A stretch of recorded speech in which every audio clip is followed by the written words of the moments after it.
Nawe njasoka kumuleka like list ya Bebe Cool ina biva mu order. Magana bagemwe namba agala nyabali wano. Katina some list ya Bebe Cool ono. Era mujintambulize video. First and foremost people sagala munyige. Kwa watu mugamba pengo nyomba nnyo omusajja omulomu manyira nnyo byonyi koze bita sinanze gwe manyira gulo mwaka nenda kubabulira abazo osiza kwentegera ensonga zino. Nalabye interview y'omusajja akola ku Dembe FM gwe bayita Sendi. I myself sikiziganya na musajja gwe bayita Sendi ku bintu ebisinga munkwate mpola. Naye Sendi alina ekigambo kyeyogedde kinneewunyize kyavudde mu musajja oyo ati man is an intellectual. Sendi yagambye nti nno he appreciates buli walaba Bebe Cool nga alwana okusinga appreciating music bibe mu statement eno. Nange nzikiriziganya ne Bebe Cool ono nyumirwa nnyo okulaba nga alwana abeerewo okusinga wadde obanga music etatuukiridde kubeerawo. Because people, let's be honest, we don't want to be honest. Sagala mugambe nti ate penge this. Bebe Cool mi general CMA. Sina intention za kuatakinga muntu yena. Bebe Cool mi general CMA. But Bebe Cool gwe mmanyi yali yayimbako dda. And he has been in the music industry for quite a long time. Let us take this thing slowly. Kino kitegeeza nti asaanidde okubeera nga aweebwa ekitiibwa mu music industry. Tugenda step by step. Elizabeth Omumbeja nkulamusizza. However, tewali bwe tugenda mu ssaawa zino bwe tukola ku research abayimbi ababadde ku ntikko ab'amaanyi abatandika ekiggwa kino ekya music industry nga bakyesibamu tebatandika zi big three. Ennaku zino tebakyali kyekimu kiriza obagaana. Buli omu yafuna akawaanyi ke yeekwatirako akamubeezaawo. Kikyentegeeza bw'otunuulira Jose Chameleone ayimbe tetulina kye tumubanja. East Africa worldwide agikobye dano. Yagoba Bazaire n'abagoba respect general n'akuba music na Tanzania n'aba Diamond bamutya Chameleone respect CMA. Ne waliwo yakutwala Nigeria sibanye Tanzania je mwali sibanye Dar es Salaam sibanye Nairobi ngamutandika ekintu kyabwe. That was Bebe Cool. So me I forgive Bebe Cool respect when I achije wale ya yimbe music ways love you every day. He has been in the mainstream for quite a long time right now. He's a legend. He has inspired, he has mentored, respect. Bobby Wine himself as a person also that's why fire base gave atitandika because every time yimbye because every time until today he's a member of parliament until no presidential aspirant respect. Twalina the likes of Reddy and Wizard omuna formula na abera bweza na ina life jatambulira mu na area tulina chetumubanja tulina ne Kenzo ina kyakoze kyamani tulina kutubanja tulina abantu bangi nnyo bazzaze established musicians bakoze bakoze tulina chetubabanja respect. Awo twogera ku music tugenda mpola mu ntambuliza akatambika awo twogera ku music tetulina chetubabanja.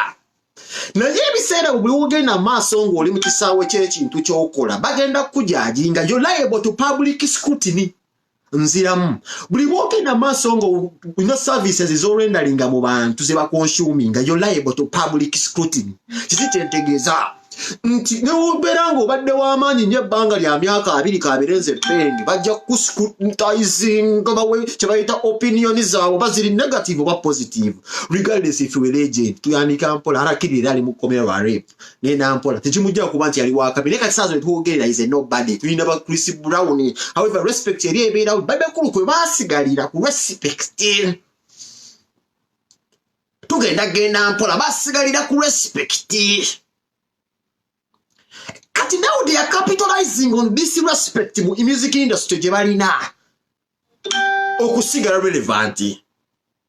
But yeah, abasajja abamu bezuula nti bw'otandika business ebiseera ebisinga you have to diversify. You imagine okola emirwatwa n'owaguza n'ofuuka omuntu omulala. Ekyani yasooka okukikula bamuyita Kabaka Bobby Wine. Share this video if you agree with the lad himself Kabaka Pega. Information is power. Lucifer Nation 2021. Wazi buli mwaka ndagumazeeko nadda kati ndi mu 20 share this bombo clat video ni yasoko kiraba Bobby Wine asoko kiraba ku bayimbi bonna abasatu nzijja. This is why Bebe Cool uses some statement ibalemi okumanya some statement some bombo clat statement eti antuno omwana yasoko okuvuga escalade ku mulembe gwa mu 7 quote me right. nziramu mubba mubasooka okumanya nti bizinensi oba kye bayita endongo eno gye bujjejja kukaawa wajja kujja abaana eyasooka okusiga ensigo y'okwebezaawo n'abeera ng'omuntu n'agamba kanneekulaakulanye he was one that was Bobi Wine ono gwe tuliko Ssaabaagulanyi ono gwe bayita omunywi w'enjaga. That is why Bebe Kulu akozesa ekigambo kino nti oyo omwana ku buli kyonna kyakoze akikoze ku mulembe gwa Museveni asooka okuvuga escalade. Kambuuze Bobi Wine oyo yakoleranga mu biseera bano tebayimbanga no eyasooka okuzibuka amaaso yali Bobi Wine amanya nti endongo eyinza ottaawa gye bujja wajja kujja oba John Black badi bino ebintu bibeera tuyinza okuba nga ffera tuli babbuloga naye nga kitwawula bwongo n'abayimba ekibawula bwongo. Bobi Wine talina Bobi Wine ndeeteeka gyeteekamu tagenda kugamba abantu tino muyiga okuyiga okusevinga. However tugenda mu maaso nti abayimbi bano bonna bategesi balina ekintu kye beesibyeko okubeera ababeera relevant naye nga tugenda kubalamula ku zigi gye bajja basigamu ensigo mu kaliya yaabwe ebya respect tujja bigenderako nnyo mu kaliya yaabwe. If today we still have legends who are still begging for money, if today we still have legends nga ne walwala ba hospital bills bamusasulira, then nga tujjawo ekitiibwa ky'okuba nti natukubidde endongo myaka 2 tujja kuba nga tukaana ku kino nti how comes John Black bw'alwala yeetwala mu ddwaliro ayimbidde emyaka 2 gw'ayimbidde emyaka 2 bakuwasereza medical bill awajja kujjawo obuzibu awo tugenda okugenda mpolampola tugenda kukola vidiyo eno mpolampola netuna gwe tuyomba netuna gwe tussa wansi butambuza vidiyo ziriko information 2020 zigwembe nagimaze kudda ne mu 2021 eno vidiyo yange esoose.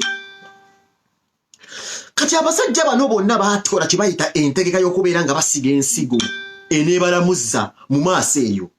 Bagambye nga ntandika video nti yasooka okusiga ensigo emulaga nti musajja ali Bobi Wine yeekulaakulanyizaawo nga balaba kyasembye ne yeekulaakulanyizaawo ng'ategedde endongo erifuuka endongo erifuuka n'amanya nti omusajja olina okubaawo n'amaka n'alwana bwezizingire n'agamba sijja kunywa bbiya wange kuzimba ze kankwate ssente zino nzimba akayumba kabeere wale. N'amanya nti omusajja olina okuba ne maama w'abaana ng'omuweesezza ekitiibwa just in case oba omwagala oba ogemye bulwadde n'omukazi oba omwagala olina omukuba empeta awo ne tutyo yono omukyala eyava mu kino ekifaananyi ky'omwana omukyabaagu kya Ssaabaagulanyi yoyo Babi gwe tubagamba oyo atayogerwako oyo tayogerwako oyo oba oyonoonye bwonoonyiza oyo simwogera gwe mwogeraku Babi yali avumyani kakazi kasimbo kawandiika butabu Babi waliwo atagera kubeera mukazi nga Babi mumbuulire ng'otambuza vidiyo oba toyagala kubeera nga Babi gwagala kiriziganya nange nti Babi yasinga mu kino ekitambuza vidiyo ngenda kukubuulira information. Tugenda maaso n'akola bizinensi. Bw'akola bizinensi yamanya bizinensi eyinza okuba ey'olubeerera olwo bizinensi tukola kati ng'okukibakolera tuteekawo beach.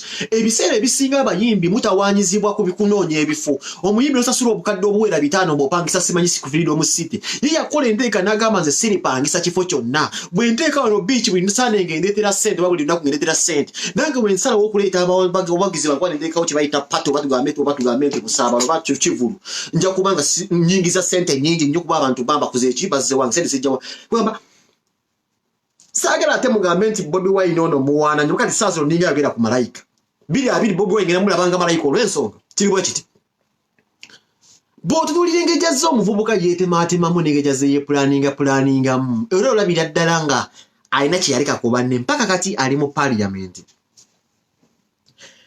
Entambula ya Bobi Wine nkiddamu entambula ya Bobi Wine erina gwezibudde amaaso naye muzibudde leeti ye mukwano gwange Jose Camillo tugenda genda mpola.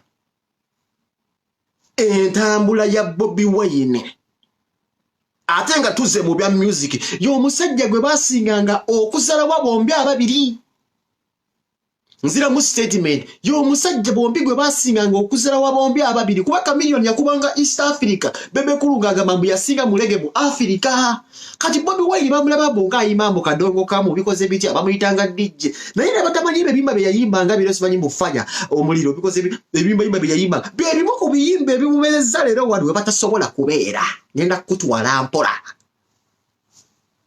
Nzira mu statement omusajja agezezzaako okubanga atunuuliranga ayingira ebigere bya Bobi Wine asereeti ye Kamili lwaki naye neyeteekamu kana akameeya Gwe nkugamba Chameleone yabamutikira yasoma naye. Naye ebintu byonna byakupatikana kuyiya kikyengezako kugamba ngekyo kivuddeko era Bobi Wine inspiring abayimbi banne bangi bayingidde ebyobufuzi bahilda mani owuli yasibe bano yayimba Africa bamutunze bonna bagala kwesiboji babeera kugamba alina ekintu kyaguddewo kibatategeera. And on top of that era gwe baazala wanga is their source of income. Nti tude kati Bebe Cool takyasobola kufuna sente ka music ka CD ke kaafulumya ka audio konna tekakyamuyingiriza sente nga tuzze mu mazima. Wabula sente zayingiza nga asobola okuleeta kye bayita pulaani nti nsobola okusabotaginga Bobi Wine no billion bagimuwa mu State House.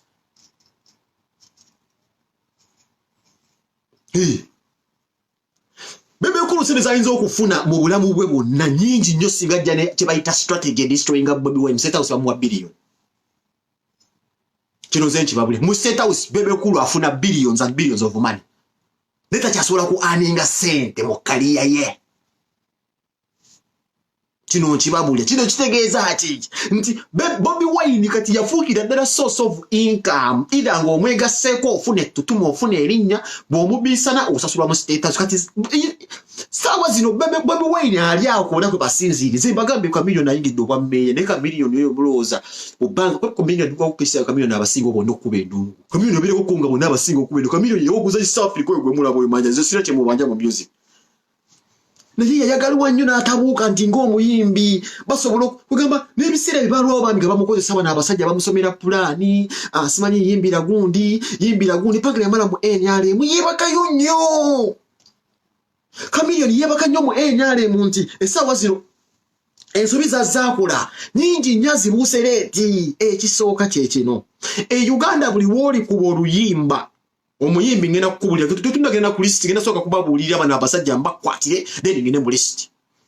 Uganda buli omuyimbi bwalivaayo n'okola oluyimba abayimbi tule baluwuliriza ng'otudde oluyiyiza with your sane mind nga tonywedde njaga tonywedde mwenge no deliveringa message yonna ekwata ku muntu enkeera n'okola ekirala naye nga kyewayimbako tekikyuse kaliya ye eri mu buzibu. Buli muyimbi yenna njagala owulira message eno. Uganda bwokera ku macha n'oyimba nti nno tugambe nga Muganda Chameleone yavaayo n'ayimba nti nno moto leero naye tugende mpola tambuza vidiyo eno yayimba ku mafuta emiwendo gyegunda okwokera n'amabikoze ebitya poliisi okuba abantu enyimba ezo zisigala ku bantu nti omuntu oyimba n'omuzuukusa n'agamba omusajja nkubidde oluyimba. Naye ate enkeera ebakulaba mu kintu nga kye bayita tubonge naawe yo kaliya is at stake. Komuna Uganda amanyi embeera ninge gyemunyigirizaamu tugenda maaso. Bonna abayimbi abasinga okusaazina abeekwese mu NRM bayimbako ku mbeera but because they were being compromised buno butokeni buno Bebe Cool yayimba kudda ku mbeera twala kudda mu history yayimba kudda ku mbeera bibino ebiseera ng'omuyimbi ali mu biseera bye eby'eddembe ebitegeera nga tumulaba ng'omuntu. Kati webeebuza amagezi mulimu abantu abanyiigira ddala gega amacupa ge mulaba agatagenda nokoma nziramu agatagenda kukoma. Kati Bebe Cool wange omusajja gwe mulaba nze nina ekintu kye nnamuyigirako nga Lwamityo yagambye nti ye musajja akola ekintu ng'amanyi ekiddako. Bebe Cool gwe mulaba asobola okuyita kino ekintu egiraasi naye ng'amanyi kyayagala. Ekikuumye Bebe Cool for the past 6 years tambuza video tekakuwa hashtag 6 years emyaka njibaze ngenda kuwa history yakoma dio yimba from love you every day okuva olimba love you every day lwafuluma. Bebe Cool taliddamu kubeera wakabi mu music ekyo kitambuzi. However nabagambe kali ka respect gye kali ennaku zino bakyagamba olinga Bobi Wine yaraba nti eno ng'ejja kujamba Johnny Black bafikifa Mike there will always be nga boy bajja waliwo abase badduka babasudde olina okumanya nti eno ng'etabuka mu maaso enosobola kubeerako ne internet ejja kutabuka waliwo alimanyawo penge so netegekera nemanya nti maaso wajja kujjayo ekizibu ky'omuntu omulala buno bulinga buti obubaala bumeruka bumerusi buli kintu kyonna ekirimu kaliya waliwo babeeranga Ronaldo tulinawo ba Messi babeeranga ba Zidane tulinawo ba Figo baali kati tulunawo walala buli kintu kyonna ekirimu kaliya talent professionalism walina okujjawo omuntu akujjawo naye ng'okyali ku top weekuumya otya kujjukiza osobola kubeera ku top lubeerera kakati obuzibu wajja nti Bobi Wine yakimanya nti nno nkuze ku kimu tukiyimbyeko tuyimbye ku laavu tuyimbye ku malala tukoze ebiki byonna biweddewo nengeri kagenda nyimbirira abo kagenda nkiikirira abantu naye nga mu nnyimba ze yayimba waliwo kye yakola yafuna kye bayita okwetegekera ng'ennyimba zonna ayinza okugamba ze zino ennyimba luba mu nnyimba 5 naye ninamu 10 ze munanzijukirirako njakubuuza ennyimba za Bobi Wine Bebe Cool zayinza okufa ssaawa zino muzimujjukirako nzali zitaasa eggwanga nga ntono njakubuuza ennyimba za Chameleone zalina nga zitamba eggwanga bazibuulirira eggwanga ku mbeera nga ntono naye Bobi Wine yajjanga alina kyajja asimba tebaakiraba ngambi omusajja bamuzaala wanga nnyo abasajja bonna nababeerangamu bazaala wanga nnyo Bobi Wine okamuyita na DJ Kamila ile dobozi lilinika kuba East Africa. Bebe Cool melody awombereza kubale gulu. Oyizo gamba yasoboka. Uyasoboka oyo. Muyimbe ile dobozi ddungi. Ojo mumanyi oyo. Ngabaza oli bamuzala wanga nnyo oli. Kakati njagala kujjukiza wenkomenti Bebe Cool ono okuva we yimba love you every day we yagwira. Ngenda kukubalira emyaka.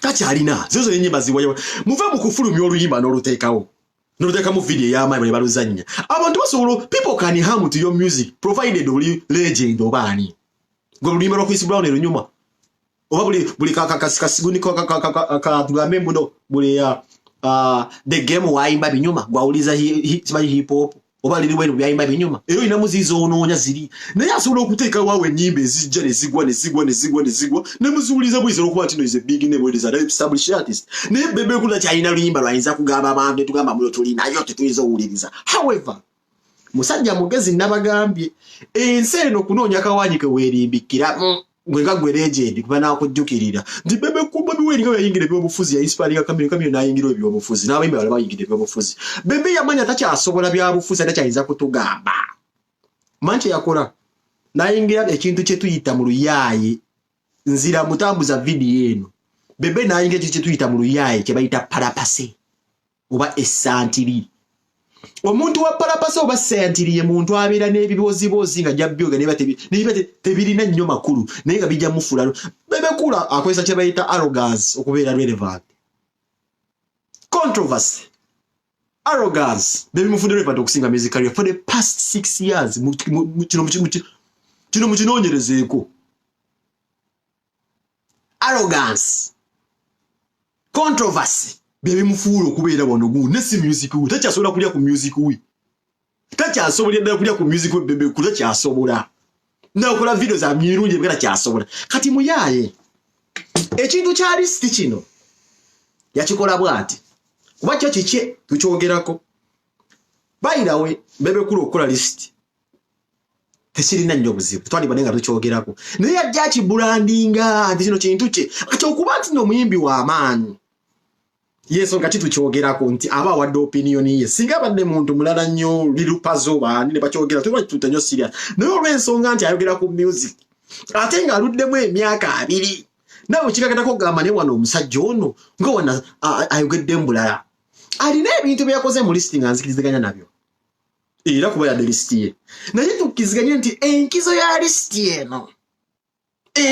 list eno yakubeera ng'ereeta controversy mu abayimbi nti Bebe Cool ajja kukola list eyo ng'amanyi alina byajja okuteekamu ebijja okubayombya bimufuule lwere mbagambe Bebe Cool ekimufudde essaawa zino waakabi malala na kubeera ng'abeera nnyo just mu ntalo ne si music takyasobola kulya ku music we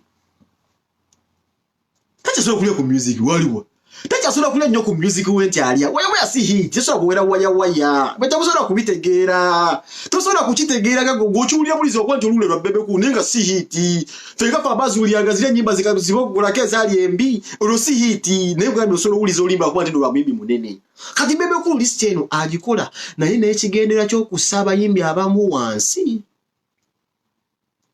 nziramu akola list eno n'okussa ekigendo ky'abayimbi banne wansi naye ng'agamba nti opiniyoni ye yensonga akimanye buli mwaka ntuke kamukolera parapaseka wani kati bebiri mu kaliya ye yafunayo akantu we kaali opingiramu we tinze buli mwaka nina ebintu byenkola abayimbi ne babiyomberako kubanga omanyi waliwo abayimbi banne abasama lot of energy and effort gwani gwagamba nti ono akoze bubi ono takoze bubi ate n'akikolanga naye alina okweteeka mu bakoze obulungi nassa wansi abalala ye parapase gwe mbagambye nti akikola ng'omuntu omulala yina nkikoze ne that thing is wrong ekisooka si babekulu si kabondo ka kimbugambe mbu bapama awadi oba mbu BET mbu n'agambe nti wayi kuba kirabika bulala ng'omuyimbi munno muyimbi yazze n'abanga abaako kale baagamba nti ono bwa naye ng'ate akiwa ate alinga atema kugamba kimukolera tekirina buzibu naye kingendererwa kyekyo ekintu kussa bayimbi banne ki wansi kati alina omuyimbi gwe yageddeko yankwasizza ennaku yagamba King Saha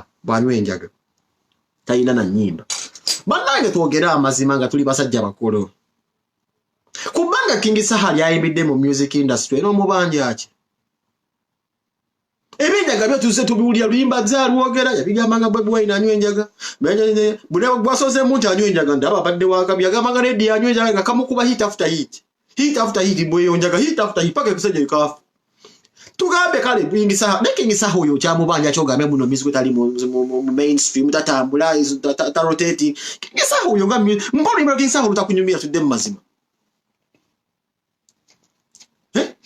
naye alina okikola nti kuba kati King Saha gwe twasigazanga leediyo kati gwe fani wa leediyo owuliza King Saha kikulumire ddala oatakinga Bebekulu naye nga Bebekulu mu mutima akimanyi nti King Saha is a good artist nekiri akikola intentional kulumya gwe takimiininga nti nayimba bubi naye akikola kuvoola oli muyimbi namumalamu maanyi akikola buli mwaka alina bavoola gweowulira waliwo omwagizi wa leediyo atayagala Saha saawa zino waliwo omuyimbi asinga moze leediyo ennaku zino yali asinga moze leediyo mu mirembe gy'abo abavubuka kale nze sakkiziganyiza na mwami oyo bwayagambye nti ebirumbi abadde bituufu ng'era endowooza alina ekintu ekyo ekyokussa abayimbi wansi nga yekweka mu kakuukulu mbu akola lisi kati ova ku muntu nga luwa ate abayimbi bo nga music gwe balya nekyera King Saha ngenzi ndaba ebintu byakoze Bebekulu byali byamulema mubange tono nga King Saha nalabye olubirira omwana lweyaleesi Bebekulu myaka gibadde abiri wadde emmotoka mu nnyumba ye neemeramu n'emisota z'anakonda bamala kuyita chairman w'egunja eri basoke bagisendemu yali yamezamu anakonda myaka abiri azimba nnyumba nalabye King Saha mu myaka emitono nnyo gye bamuzala kale music ayinza okubeera tosobola kubeera ku topu myaka gyonna naye tuweeko credit gavumenti ku myaka omwana gy'ayimbidde kino kyasobola okulaga kuba mutemu abamu ensobi ze mukoze yensonga lwaki ofuuka beega olwaliwo nti waliwo byotasobola kukola ate asobola kugamba yafuna amaanyi n'abeera ng'asobola okubeera ng'ainvestinga ssente amanye okukola asevinga ssente ye yekyagula yensonga kitasabiriza ali ku kituufu neggwe essaawa zino ensi ekukonda emya ku nsobi ze wakola nti tewasobola kusevinga ssente ate ng'ensi yali ekwagala ensi yali ekuwa ssente naye ambawo magezi ge gabali nga tegabalansinga n'abalala bwensobi ze wakola ensonga kisaawa zino olire bodi nga beega naye King Saha buno obwana ebujja bukenzo ne bugula ennyumba bu Mickey Wine obwangu obuzibe kubaza zino ensobi gwe ze wakola era wagambanga munnaye waliwo okuzimba ennyumba abantu badde bakuvuma naye kugamba yakavubuka kayimbyemu nnaku zeziti omwana alina ino bbangalo so tambulirako kaawo ogambe nti kubate gwe saa zino zebintu biraba bulala tosobola kugamba nti no King Saha talina kyateesayo nga mu bbanga kale lyayimbidde essaawa zino alina kyalagawo muganda wange ng'ate gwe ekyo kizikoleredde ekintu ekifaananga ekikyo kyalagawo gwe okikoleredde emyoza myaka nga abiri mu bbanga lyobadde ne mu bbanga tonasobodde okubeerawo sosobola kujja n'ongamba nti mbu kati mwongamba nti Fresh Daddy is a joker Fresh Daddy tasobola kubeera joker olw'ensonga kati mwongamba nti waze kuno kuwano kibayita okweyiiya nawagira Fresh Daddy olw'ensonga saagala nnyo omuntu ateeka wansi muntu yeeyiiya kuba nze nabako Bebekulu nga mukazi wa mutaddeyo kaawo banoonyeka capital ng'ensi egaali mukazi onoomuyingiza mu gundi mu music industry okuba okimanyi olina omukyalo omulungi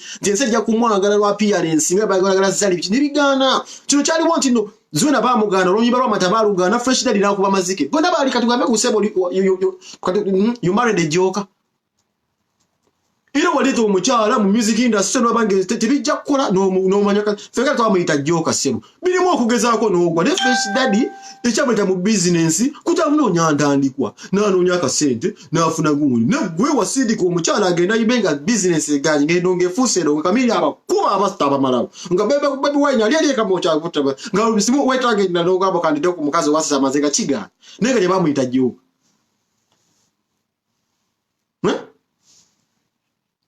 Don't be addicted to singing when you can't make money. This is the difference. Some of you are addicted to singing while others are addicted to making money. Chigenda kwa unanyo kubayimbi abato te bagenda kuzoleya nnyo bebe. Nti we are addicted to this thing of singing mbu kuyimba. Yesu nga chakasajja kakubuza kati nagenda mu byabufuzi. Fenda tukubyeraga nedda kiki kyolaga mulaga ebiseera ebyo Bobi Wine yali asobola okubanga akuddamu era afunanga ebiseera ebikuddamu tatakyasobola. Bino byonna by'okola lasita okwekwata ku bisubi ensi ekulaba. We are just addicted to singing, not addicted to making money.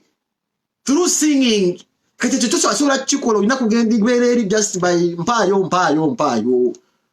Tucha kisobola kikola buno obwana obuto bwali abadde ensobizo nti kiki gwe just okuliza kimu nti ndi muyimbi. Nekyo tasobola kijja mu kintu kyonna. Ne mulimu mukenzo obujja myaka 3 kakugiraga bangalo ya billion. Mickey Wine nti nkataddewo ennyumba tonna. Kenzo uzimanyi obujo gwadozera wadataddewo olubiri yalo byaluwanisi. Kugamba mulimu ate nekira muzeyi wange nankuyeka kiri kimu. Tolina kugenda kugamba leero muzeyi nze ngenda kubuusa n'amazima.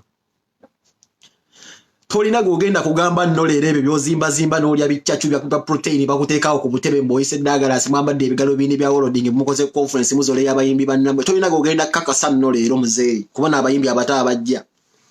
Nti your opinion really matters today in the music industry. Wagisigalamu wekka ate era today Johnny Black asobola okukulembera omwaka nga gwogisigaddemu. Kati oba kati gwoli w'amaanyi Bobi Wine yali aginnyuka okambe talina luyimba ogende kyalenga buzino sinnyimba bino byabufuzi bikoze bica mbusimanyi sukali byabufuzi zimanyi biki tebi kati gwogisigaddemu gwe kale gwe kichola era ekikulemi. Bano kali gamba kali kamiro talina kyalaga Bobi Wine kale ogamba talina kyayi. Nira na bira bwe kulemye. Muno bonna obula bwanda bugitwala bu Johnny Black kuba nawo ba preaching obote boso sa ku list era nojevuna mu bugise ku producer. Ningo okimanyi music enze last time no feedinga music wonge kusaba buno bwana bu Johnny Black. Iro ja kusula otawulo osule ogambe nti binnemye nojja kukkiriza nti binnemye. Wagisigala muwe kane wachate mutazembu no wachi mu radio obuzanya zabu no obuto. Gwe nyini gwajja n'ogamba wanensi nti music musikwa kumanye ko sasula ba DJ. Nesi by confidence George jogama nti music we mumulira wa kitegezo ile ne uteka mu sente. Sasa singa okola daseze manyo olirira ba DJ tozanya music wono bibe bintu byo kuvanda bebe bintu byo bya bachogene mu video kwe buli ogamba DJ ino mu sente. Nenga music omulungi wali baddo sasula DJ. Muli ba DJ bakuba buno bwana Johnny Black sasula ba DJ. Ne music wabo abunyumira naye gwero oli awo pika ziwaya zo ne sente ne basa era bigaje.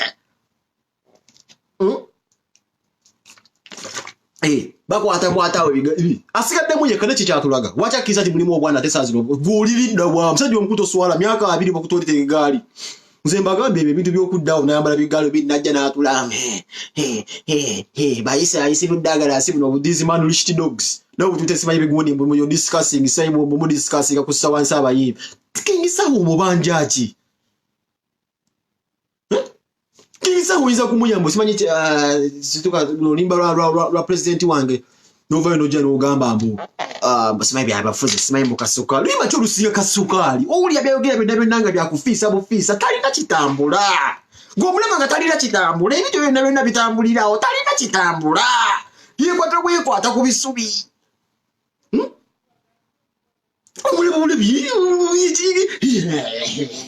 You don't have any more.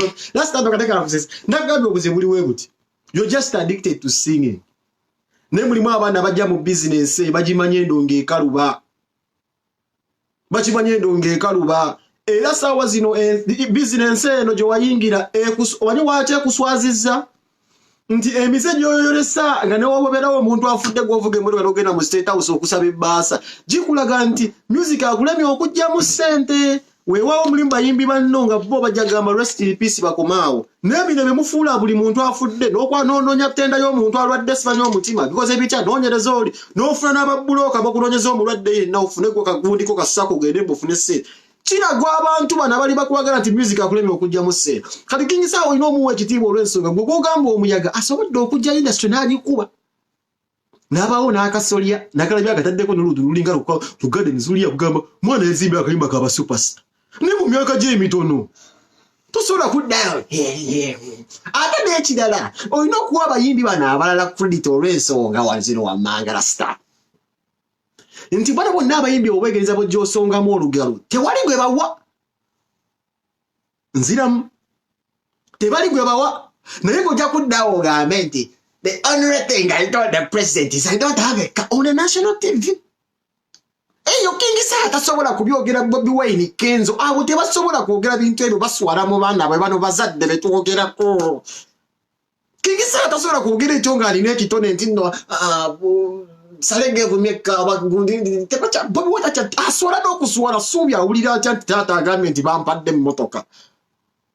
Tasobola negwo ekiwawula gwe bana abayimiriza bwongo nantegeera dira stoyinza okubeera ngo ino obulemu mu ngeri zimu obwenda nange tenga ekigagala kubeera nga nange simanyi buba mwana nyinza okuba nga n'omuntu gwe njogera kuba bamiga n'embeera gye njagala okuteekamu ninga ate weetaaga buyambi mental and spiritual maifa abalasi tukiriza nti buli muntu asobola okuba n'obulemu obulemu disability nga buli visible and invisible osobola okulaba n'otasobola kulaba for example oyinza okuba nga oli mulwadde wa epilepsy obunabo obulemu osikubeera muwamenye kabumenyesi kati njala okusooka kumanya oyinza okubeerawo nga ensi ekujajinga naye ng'olina obulemu obutasobola kulaba kuba nze sisobola kudda on a national TV and have a son of 20 years old engamba nti the only thing I told the president is I don't have a car naye nga nsobola okugenda mu street nengamba mbu I'm a big artist established artist I need respect kati nsooka nengamba nebiki byenjogera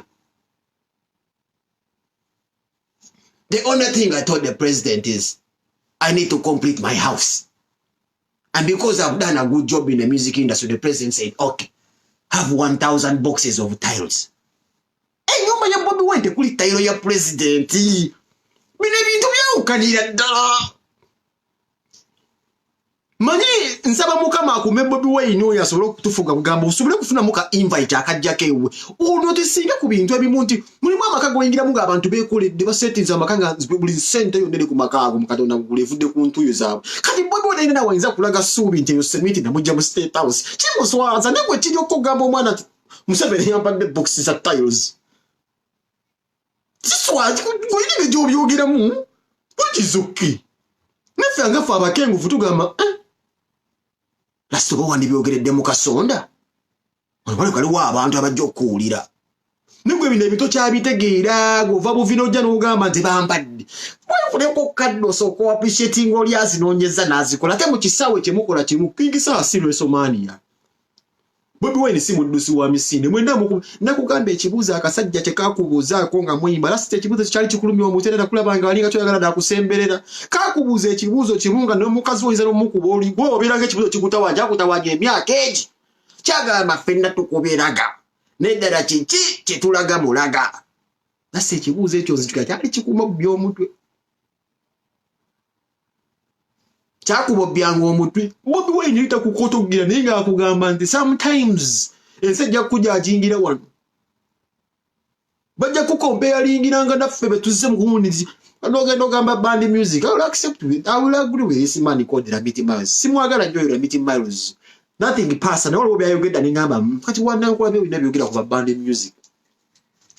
But how comes these messages and the retirees they are owning hotels in Malawi and Rwanda because bitya bagaggabazi Rasta kiki kyolaga mulaga eki kyegenda okugamba don't sit there nenywa mu kati Rasta oyina emmotoka gy'ovuga nze almost yasente tonyo ku mmotoka gye nvuga ne ze Uganda nga tuzze mazima ze nebulga gye sinalaga abantu wano gye sinalaga abantu nyinze mu sama ku lw'embeera ya ayisagala gibeerawo ng'etalaga eri mu garage nenne motoka Rasta nze gye nvuga nga saawa zino gwe yinza okukozesa ebikolobero okugifuna ewa mukulembeze you would want to snitch on Bobi Wine ogifuna ogivuga if atonzi gundi ezo babawezi zirandi kuluza za mwese musambula muna buveera mulagala kulaga ati doziriko obuveera Rasta tenze waliwo ebintu ebingamba nira ate Rasta bine ebintu wali bade koka Rasta nze waliwo nenda byaddanga Rasta kali Rasta waliwo nebintu ebingenda ngamba omusajja ono basitole kimwa wano bekulu waliwo mulabya bebekuli omusajja ayinza okugula ekigatto nga kiri awo kya piki agenda kyekuba ekifaananyi ayinza okagenda akola bw'atoka ne mwana omusajja oba yayimba ku mande ddala omusajja aludde nga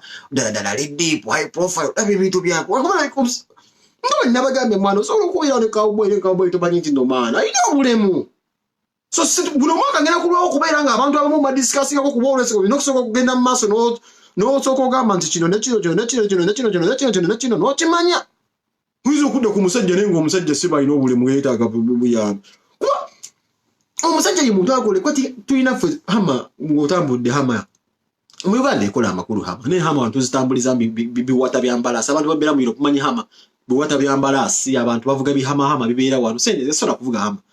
It's not part of my interest. Denga wenda baby monika. Nebe gampolo mulasolo. Kugamba asolo kola kandi batono nyona. Yeso ngati gwami omusajja yabagamba mwe bintu byemulabanga ebya bulijjo. Bimulabanga ebya kabi. Fe waffe bya bulijjo. Mulimbira Bobi Wine. Gwami Bobi Wine ine bintu byaji yakula. Naje nakugamba vula tena kutambulira ku mazzi. Bimulabanga ebya okuze ku ngate. Bobi Wine tanza utinga. Ayine Bobi Wine asa kugamba watu bulize Bobi Wine zino. Zikambira stagulenga tunaji kube ekifanda. Zikabwe kwinakalaba yotula ku sofa mbate naye ngwato omusu yakubanga laze ye training amuko olaba agenda mu gym wali ta balance ngabiro biceps tekekana nakano anywanya bi protein alyawo olubuto lunene nugedula gukaba akalaba mbi agezezaako wadde obudde buli wala bebe kulo obudde buli wala nnyo adenga agezezaako naye ebintu ebimu teyandi bikoze mulembe guno naye omulaba bambi agezaako naye ngira olaba lasita mwana Gwami omusajja asobola ogula ekigatto gatto kiri awo mwandu nga bino ebitunda mu futulo kati tugambe kale kibino bibi tugambe kati nga bi kigatto kinja kuzibadde awande kigatto kyendabe ekyayero kyadayambadde bino nga bi kigatto kyayero kyade kyeki ninga omulaba gizako gamba cameraman nkubira kino ekigatto bakiko tumire mwana omusajja uganda ono omusajja alibira kukoleba Wizkid pokati ate buli buyanga bobi ebintu birabanga bya bulijjo naye olwabe kigegeja ngogamba naye nga bwe nabagambye omusajja oyo alina ebintu balina embeera ze mulina ozigumira essaawa zino akaziki ko kasaamuuka akaziki tekaliiwo nigenda byegwedde kati yegwedde ku kyapaasi nagamba nti apaasi ave mu komedi olaba nga awo mutuufu naye waliwo era wajja n'akubakuba mukkabala kuba waliwo yayogedde nga nagamba tukiziganya amazima nagizikiziganya ne bebekulu yagambye nga ku apaasi nti olabye ddawo teyabaddemu na biasense ti apaasi muyimbi yali yagwadde nete mwakiraba epasi yali yagwadda ne epasi muyaye ngwame omuyimbi olina okunoonya akawaanya kali ku internet how you brand yourself to stay relevant music bwaganda okugeza Big I teri abadde na kumwogerako for the past 6 years or 10 neka nakawanyi kokwekabya munkubi obucupa tubadde fina tumwogerako kati obuwanyi buli ku internet bebulandiza mbakabe epasi yali yagwa however much yakola nnyo muwandisi mulungi ne yali yagwa nina ajiye nsobola okukola bu video buli funny ngira bebe kuli yagambye nti no ipasa abe ku bu video nakyogedde naye mugamba buno ndi musi no mubayimbi mukirize mulimo omuntu okwezula nti nagwa nafuna akantu keyekwatako akando lindo yiwe tunalukingira kati gwobadde okimanye essaawa zino nti liri paza anatera okufuuka buloga nze mbalabe gye bajjirira big up biri paza nkulabe kwoli musajja nkwagala nnyo oli wa people power ninawe nkulaba ogenda okufuuka buloga nebufuuka ku internet bantu bekwatako mukasi kalombolo omugosi wobeerako nki nobeeraawo nkugambye internet bwoba tolina byotesa mu parliament Muhammad Nsere ku Bobi Wine ateesa tebagala kumanya Muhammad Nsere kalina ebitabo Nsere kutagala kubiwuliza ebiseko kwasomoa Muhammad Nsere ku musajja yafuuka yasinga mu Uganda nawulira mu international student bwoba kwesi 4 ne kwesi 6 yali asinga omwaka gwe yasomera mu Uganda weyabeera mu Uganda yasinga kweja emyaka international student owulira mbuye yasinga naye Bobi Wine wateese wazi diploma mu MDD tosobola kuwuliriza bya Muhammad Nsereko kati Muhammad Nsereko simu sirimu yagamba zino internet kamuntu kweberupingira tetumwaniriza mu blogging naye yanywera bintu bya kunywera tamuza this video sebabulira amazima Bobi Wine wateesa mu parliament yagala kuwuliriza Muhammad Nsereko muloya ebintu bya kunoonya busa kati Bebekulu yo ati yali yagimastaringa ddaba tebannagiyiga Bebekulu amaze emyaka almost 8 ku Facebook ng'akola posts contradicting abantu nazibayombya bayobula Bebekulu doesn't need a song omwogerako jagenda akole posti mwene bayitemu bayubule mugabo omusajja ali ati ono Bebekulu zezera okufuuyira ku mulambo n'aseka naye ng'akikoze amanye ekiddako kasita mu